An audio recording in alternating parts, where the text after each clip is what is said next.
What now for the so-called special relationship? Donald Trump visits Britain for the first time as president and insults Prime Minister Theresa May. He says her rival will make a better leader, and she ignored his advice on Brexit and migration. How damaging is all that for the transatlantic allies? This is Inside Story.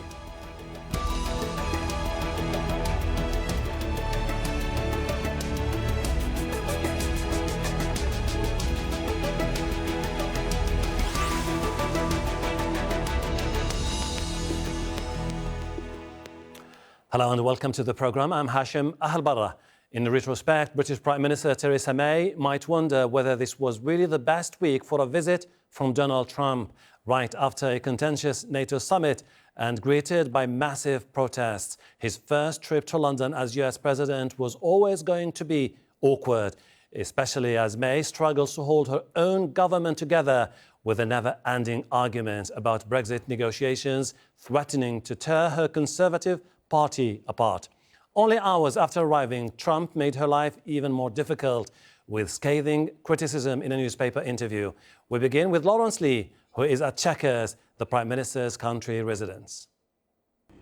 It's taken the British government a full 2 years since the referendum to get to a point where, on the day that Donald Trump arrives in the UK, they can publish a document that says that they are more or less leaving the European Union except for a very small part, meaning that they can do trade deals with the rest of the world and in particular with the United States. And so on the day that Donald Trump's meeting Theresa May here at Chequers, the fact that he says apparently the US deal is off is about as damaging as you could possibly imagine for Theresa May.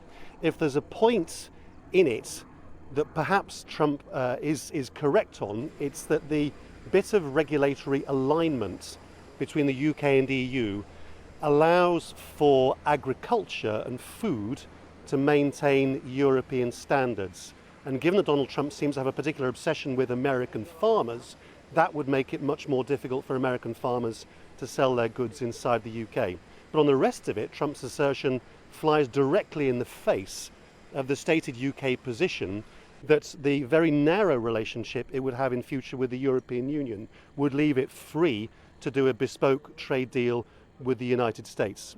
And the reason why that's absolutely damaging to Theresa May is because it means that her critics on both sides can say, well, what have you got now? If you haven't got a proper trade deal now in the future with the European Union, and you no longer have a trade deal with the United States either, then what have you got left? And it's incredibly damaging because it implies that both sides are going to try to get her to change things to move one way or the other.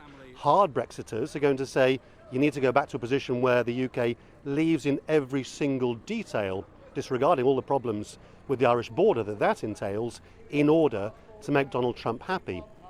Equally, the European Union, who are meeting the UK for its first set of negotiations next week, are bound to say to the UK side, look, as much as you want to leave, do you really want to deal with Donald Trump when you actually don't know what he stands for? Why don't you just have a much softer Brexit and deal with us instead, because at least we're consistent? And so it places Theresa May under the most enormous amount now of political pressure from all sides.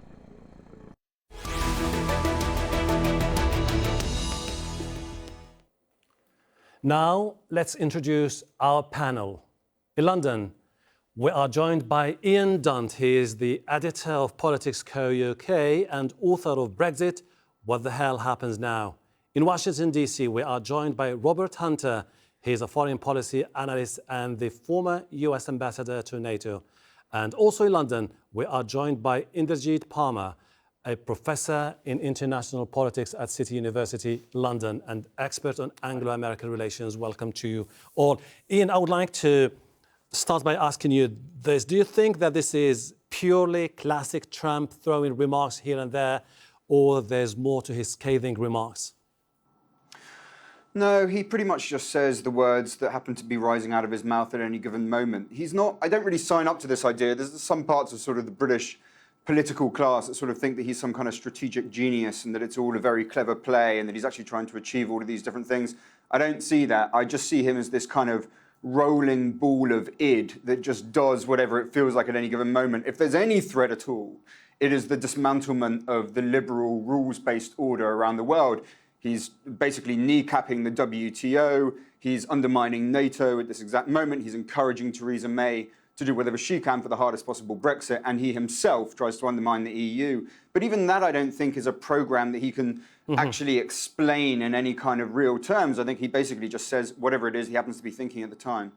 Robert, we've heard a series of spectacular, undiplomatic remarks here and there about NATO, about the EU, about the multilateral institutions. Is that a message? And also recently about Theresa May, is there any message that Trump wants to convey here?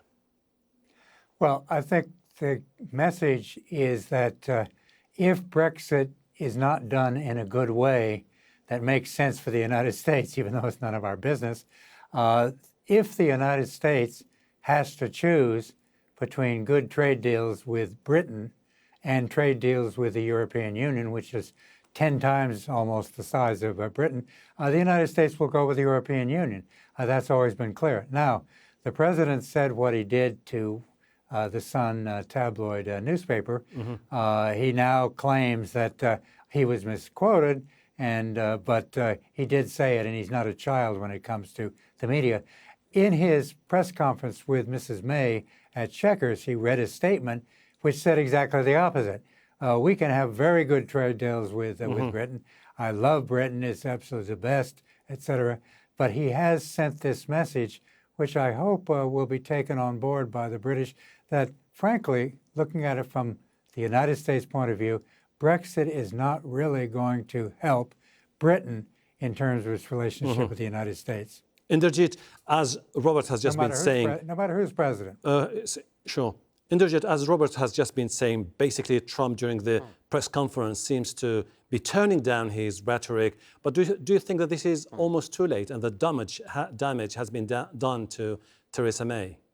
Well, I think we know that President Trump says a number of things. He often has great kind of rhetorical flourishes, and he makes pretty outrageous claims from time to time, statements, and then he pulls back. He doesn't necessarily change his position, and I think the position he's taken right from the very beginning is Brexit should happen. There should be British withdrawal from the European Union, and he's also said that he agrees with national sovereignty being restored. That is the same thing that the hard Brexiteers are arguing about. So I think his position hasn't changed, and I think he's always going to be looking to see how America, his version of America, can maximize its advantages. And I would argue that Britain, which is sliced away from the EU and the backing of a major trading bloc, with all the experience of international trade negotiations that they have, I think that'll be a much more easy prey for the United States. And I think they'd want to reduce Britain in certain ways to a low-wage, low-tax economy, to reduce this level of regulation, and thereby make its services, in particular, like healthcare and financial services, more easily accessible into the London and the UK market. Ian, Trump seems to be saying basically that he's not impressed with the way Theresa May has been handling the Brexit negotiations by being very soft. What does he mean by soft? What was he expecting her to do instead? I mean, she hasn't been soft particularly. She's pursuing hard Brexit outside of the customs union and the single market. She's made a very mild attempt to come up with a slightly more sensible position by signing up to a common rule book on goods. She calls it a common rule book. It's really just the EU rule book. And that's really there to protect the car industry and to protect a little bit of agriculture as well in the way that it trades with Europe. I don't think that Donald Trump has a very clear idea of what it is that he's talking about in any sense with Brexit. I mean, you could hear him as he tried to respond when they said, well, exactly what would you do? He sort of said, if you walk away, you're stuck. He seems deeply confused as to the sort of levels of complexity that would be involved there. Again, I'm afraid to say, I don't think that the president is really capable of coming up with a coherent thought on this topic.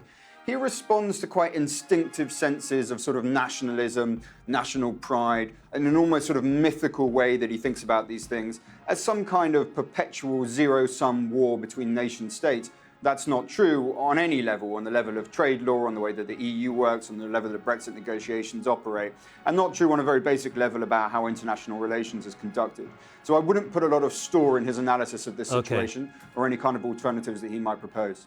Robert, I mean, we've seen Trump lashing out at Theresa May without providing alternatives as to how she should have been doing business with the EU. But from your own perspective, this is a Prime Minister left with an unprecedented moment in the history of Britain, basically uncharted territory, and she has to navigate through this uncharted territory towards a final Brexit. What were the other options for her?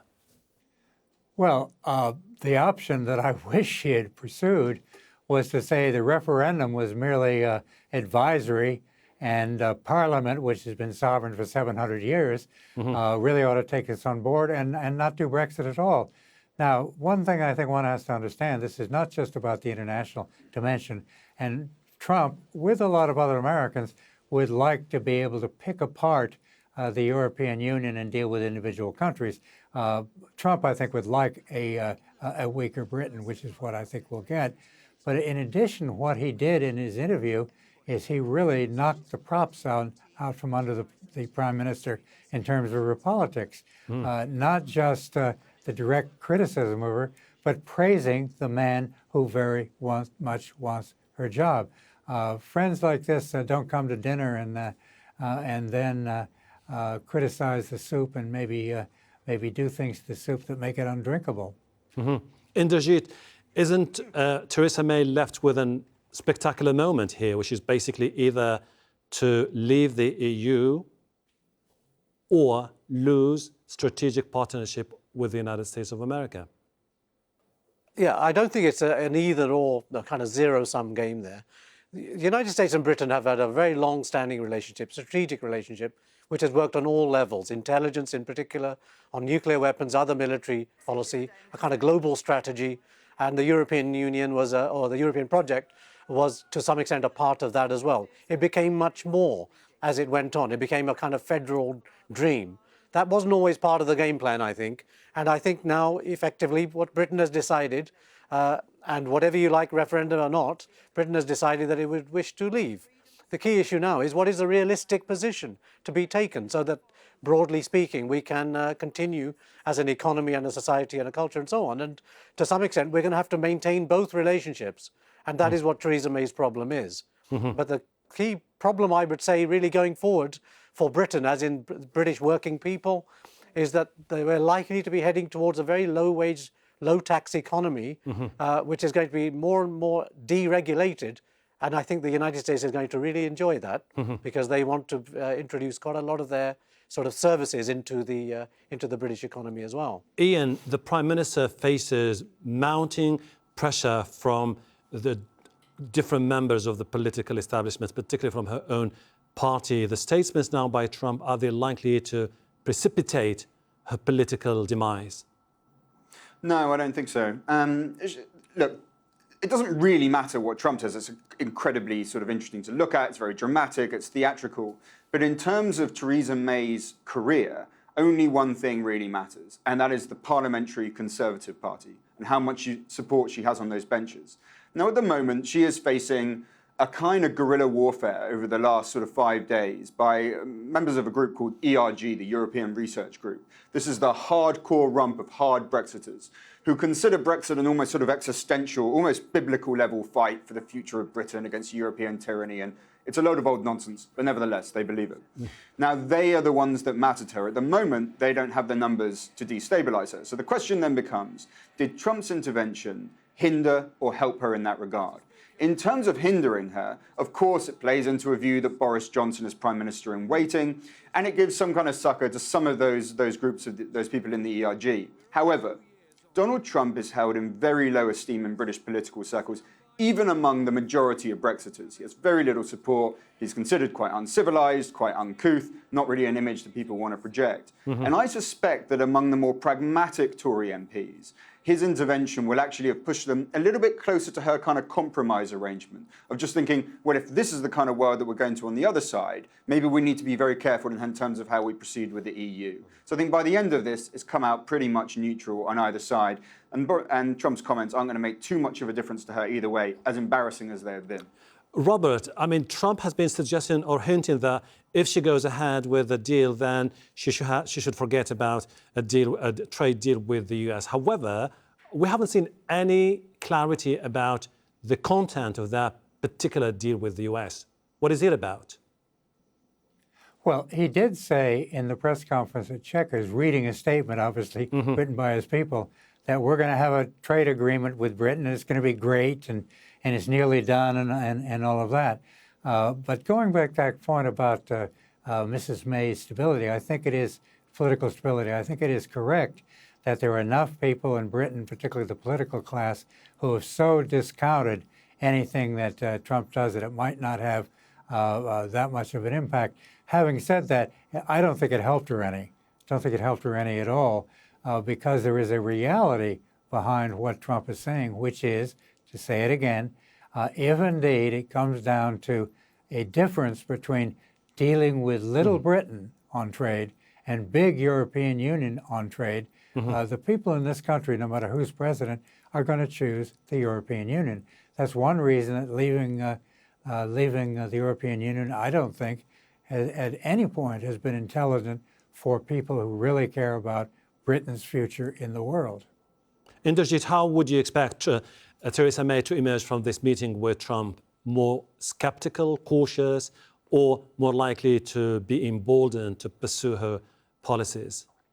Well, as our colleague from Politico said, I think the calculation is less to do with Donald Trump, because it's quite predictable, the kind of things he does and says.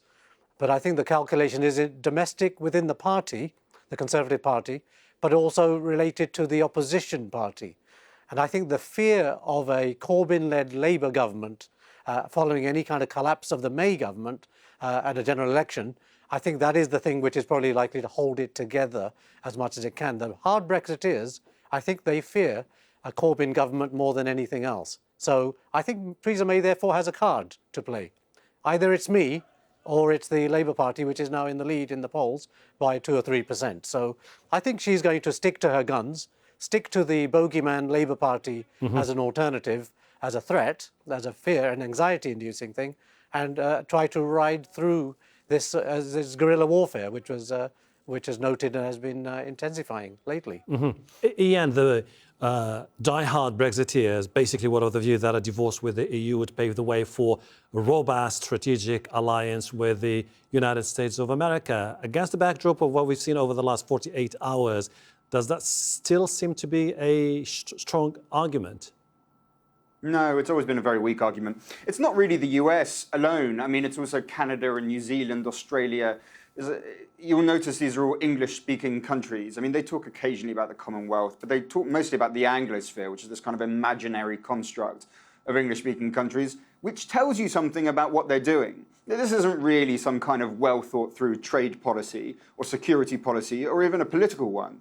It is a culture war that they are pursuing. They're alienated from continental Europe, which they consider a bit of a mess. They don't want anything to do with it. And they ultimately want to be with countries that they consider more culturally similar to them. They are defeated by, a variety of elements, all of which are to do with the existence of objective reality. One of them is trade flows, one of them is geography, one of them is the comparative size of economies and of security apparatus. And these things have gotten in the way of their rather petulant dreams. But nevertheless, the fact that it is objectively and demonstrably a very weak strategy will not do anything to stop them. They will pursue it, but it has almost no road ahead of them really with which to do so. Robert, Trump is someone who kicks up dust wherever he goes, vowing to dismantle the political order that has prevailed since 1945, including his scathing remarks as far as the EU, NATO and different institutions are concerned. How are the Americans been following what he's been doing? Are they divided about it, or do they have people there believing in what he says? I think in regard to the issues we're talking about now, most Americans don't have a clue of what it's about. I think the American political class, and not just the discredited elites, but most people who really are deeply engaged in this, the transatlantic relationship is absolutely critical to the United States. And the more solid NATO is, and frankly, the more solid the European Union is, and frankly, the more that Britain is still in Europe, the better it's going to be for the United States to achieve its broader objectives in the world. Mr. Trump can be against multilateralism. He can be against the order that's been in existence for a long time. But most Americans in the private sector, the NGO sector, and most people in politics think that Mr. Trump doesn't know what he's talking about. Inderjeet, what do you think would be the next step for the EU now that, particularly after this saga with Trump, do you think that they will be more receptive to helping Theresa May negotiate the transition for the Brexit? Well, I would think so. I would think that they would want to retain some level of a kind of connection or a custom union relationship and so on. And I think they see a kind of hard Brexiteer force which is opposed to it. And yeah, I would assume that they would be happier with that. But the key thing is that a number of things have been said about the international order from 1945 and what Trump is doing to dismantle it or to disrupt it or whatever. But I think we have to remember that the European project was a part of that international system and that kind of resurrection of the order after the Second World War. But that order was also had a number of deep flaws within it. It wasn't inclusive of everybody around the world, the other states as well, and they're challenging its elements. And it also led to, if you like, a kind of globalization, which has impacted different classes of people, different classes of workers in very different ways. It led to a great deal of inequality. So if you like, as a result of some of that, a large number of nationalisms have risen. Trump is one, Brexit is another, but there are nationalisms in France, in Germany, in Italy, and many other countries too. So that is to say, I don't think we can just say, look, Trump caused all this. Trump is a symptom of these things and he's exacerbating it. But in the end, the key thing is, if Europe is wanting to stick together, EU wants to survive, they're going to have to do something which actually restores a degree of national sovereignty so the governments of the EU can actually deal with their domestic problems in a way which is not against the kind of underlying rules and the logic of a kind of super state or a federal state that many people wish for. This is exactly what I would like to ask Ian. Ian, against the backlash that we've seen now against globalism, multilateral institutions, what is it that which the EU, NATO and other institutions should do? Do you think that they need to reinvent themselves to be able to cope with this new world reality?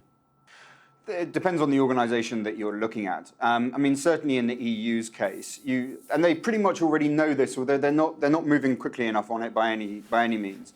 Is basically to create a Europe of concentric circles. So you've already got a sort of preset outer tier of countries like Norway and Iceland, that have a sort of economic relationship with Europe, not enough control over the rules, but they're outside of the political part.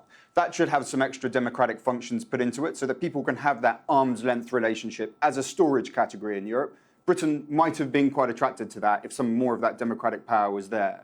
They then have the EU level and they have the Eurozone level where they're going to consolidate at least to some extent, under the plans of Macron and Merkel. So you can have a three-stage EU that allows countries to find their place in it, and that seems a good moment for them to work on it. NATO itself, there may be some arguments for some additional military expenditure from countries, but ultimately I don't think that there's a very legitimate attack on NATO taking place right now. This is an attempt to undermine it in the name of strongmen like Putin, like Trump, and from people, lunatic, homicidal maniacs like Kim Jong-un, who Donald Trump seems apparently incredibly attracted by. That is where that is. On the WTO actually has some issues on quite how democratic it is, how many vetoes it offers member states. And that's why it's been so difficult to get multilateral trade rounds through. Trump's attempt to undermine it through basically holding up judicial appointments to the appellate court is very, very harmful indeed. But the only response to it must be to face him down, not a major reform. Interesting times indeed, not only for Britain or Europe, the US, but also the rest of the world. Ian Dunt, Inderjeet Parmar, Robert Hunter, thank you very much indeed for your contribution to the program. Unfortunately, we're running out of time. And thank you too for watching. You can see the program again anytime by visiting our website, aljazeera.com. For further discussion, go to our Facebook page. That's facebook.com/AJ Inside Story. You can also join the conversation on Twitter. Our handle is @AJ Inside Story. From me, Hashim Ahalbara, and the whole team here. Bye for now.